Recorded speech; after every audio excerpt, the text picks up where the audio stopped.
Kalau datang lagi ke Pangandaran, buang sampah beginian, saya tenggelamkan. Mantan Menteri Susi Pujiastuti mengaku senang sekaligus marah pada momen Lebaran tahun ini. Hal itu lantaran tempat wisata Pantai Pangandaran yang merupakan kampung halamannya menjadi kotor akibat ulah para wisatawan. Ia meluapkan kekesalannya melalui media sosial Twitter pada Kamis 5 Mei 2022. Melalui akun pribadinya, Susi mengunggah sebuah video yang menunjukkan banyaknya sampah berserakan di Pantai Pangandaran. Ia menemukan sampah sedotan hingga plastik yang sudah bercampur dengan pasir di pantai. Dalam video itu juga memperlihatkan kegigihannya yang membersihkan sampah di pinggir Pantai Pangandaran tersebut. Tak hanya itu, Susi juga memberikan ancaman khususnya kepada wisatawan yang membuang sampah sembarangan. Susi kemudian menceritakan saat itu ia sedang berlibur ke Pantai Pangandaran bersama keluarganya di hari ketiga Lebaran.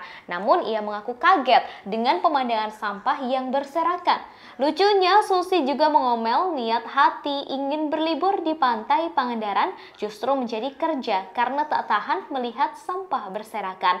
Ia mengajak anak-anak untuk terjun memungut sampah di Pantai Pangandaran. Susi Pujiastuti dikenal sebagai mantan Menteri Kelautan dan Perikanan yang mencintai lingkungan.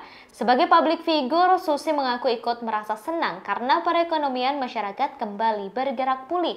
Namun ia menyayangkan perilaku masyarakat dan wisatawan yang masih mengindahkan lingkungan. Pengunjung Pangandaran, iya, tolong.